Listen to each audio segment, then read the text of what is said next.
Welcome back to Tauruio Radio. It's been a while. For the past week, I was in Chicago hanging out with my friend. I did here and there videos, but back to the podcast. It was fun, not gonna lie to y'all. I enjoyed Chicago, got the Chicago hospitality, and Chicago people love the Cubs. But back to today's topic. So today's topic is Idlewild.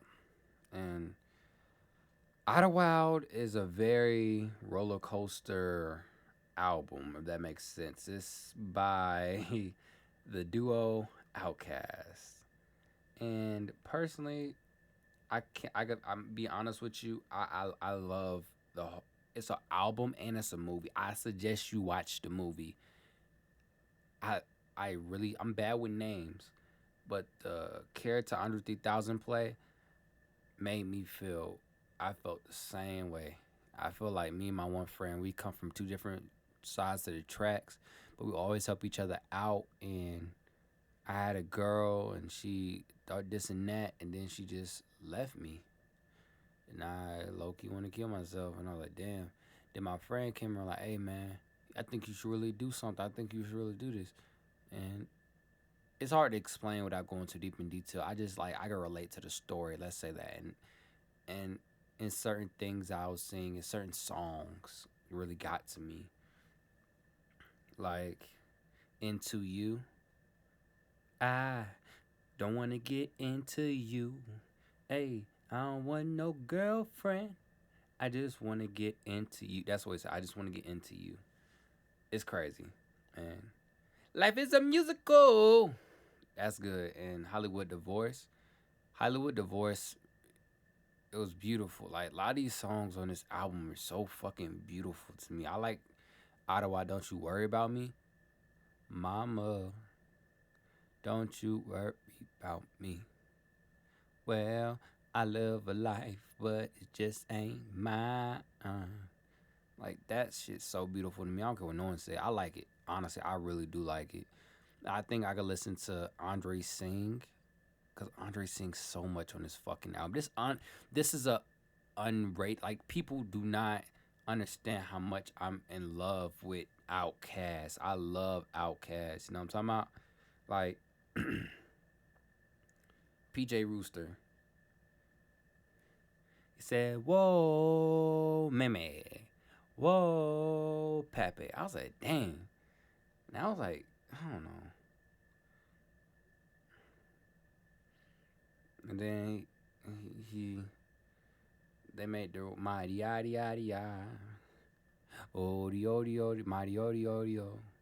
And then you had crying no metrophobia, crying no metrophobia.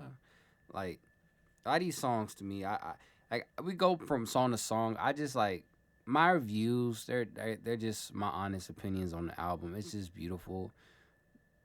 The vocals are beautiful. I suggest everyone should have their own review. I would just say this album is a very good review. I feel like you should watch the movie then listen to the album.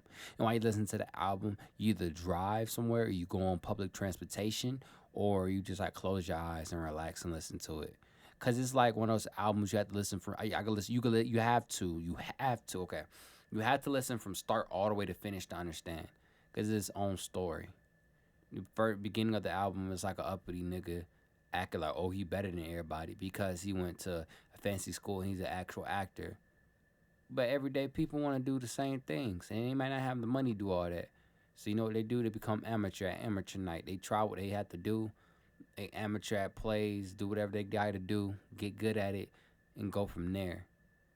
Basically, this album is like telling me personally, love is rare to find, and once you find love, you grab it. But once you have love, don't take it for granted. Because you're gonna be like Janelle Monae on this motherfucking album. Um what's that one song? I think it was I think called The Law. It was so fucking funny. And then no, then Big Boy 3 stacks, no fat sacks. He was like, "You get the house, the cars, everything's yours, not ours, but we got it together, but it's yours." I'm like, bruh, a cause. I was like, damn.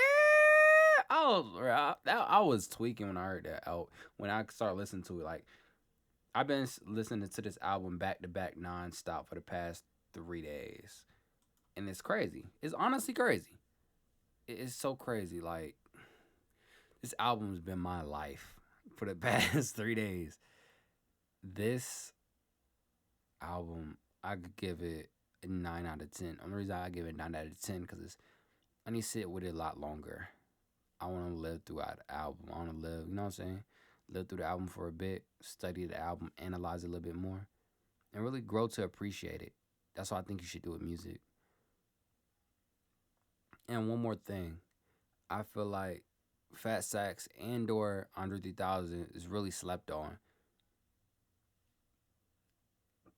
in the sense of people don't really. I don't think people ask them how they doing.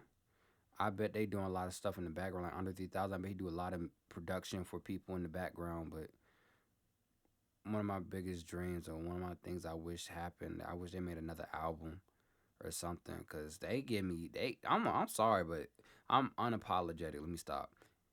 They give me the motivation to keep making music.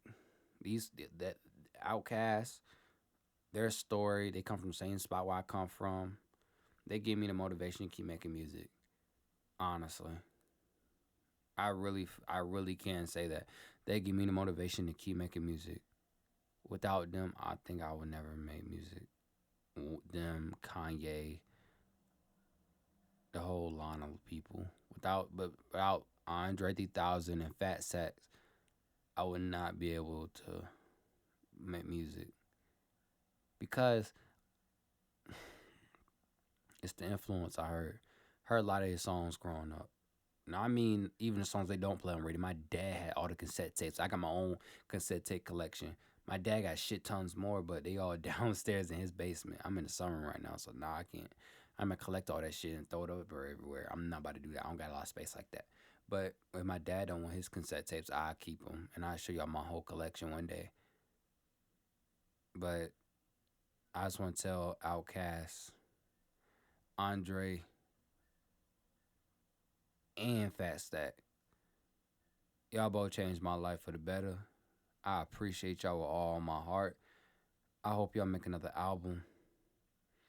It sucks that y'all couldn't make that Tribe album because I bet if y'all made an album with Tribe called Quest, that shit been platinum in a matter of days. Matter of days. Because I know they're going to have everybody on it. Like from Jay-Z, I bet, all the way to Busta Rhymes.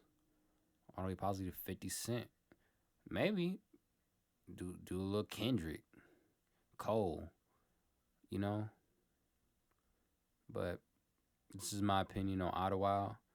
I will tell y'all once again, please, please, please support Atlanta rappers. Please support Atlanta rappers. We all got potential. Any rapper got a potential to do something good. You don't have to rap about, oh, you wanna fuck this girl bitch, or you wanna fuck this, or you wanna like fuck this bitch, or you wanna fuck that bitch. I don't mean to degrade women, but that's what they say. So I don't get it.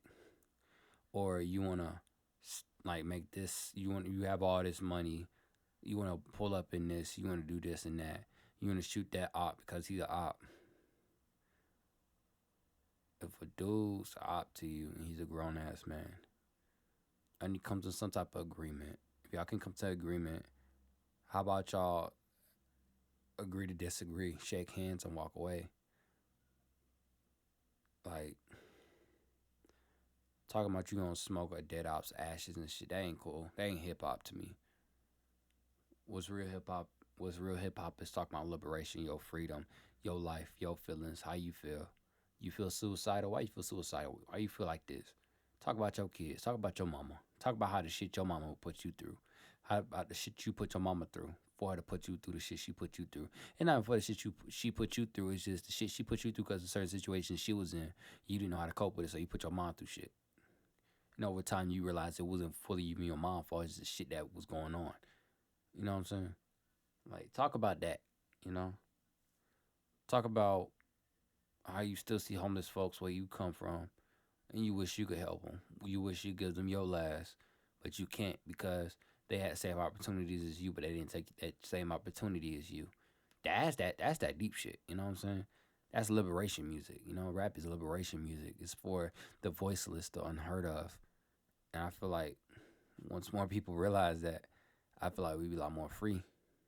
You know what I'm talking about? I just know the South got something to say. South been saying what they got to say, but I feel like I'm gonna make the new sound.